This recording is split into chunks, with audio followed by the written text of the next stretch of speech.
Hello guys, ভিডিওটা দেখা হতে পরে আপনাদের করা দুষ্ট মিষ্টি ফানি কমেন্টগুলো পড়বো। Let's go.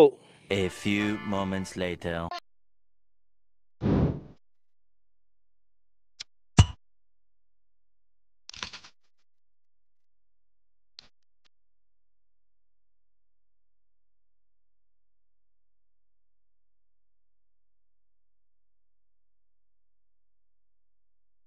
ओह गॉड एक बार दिला दे।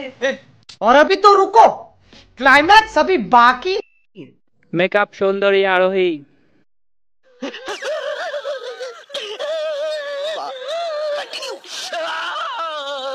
চোখ যেন কই আটকে গেল, আপু সফল। আমার শরম করে। ঠোঁটের উপরে মনে হয় বল্লা কামড় দিছে।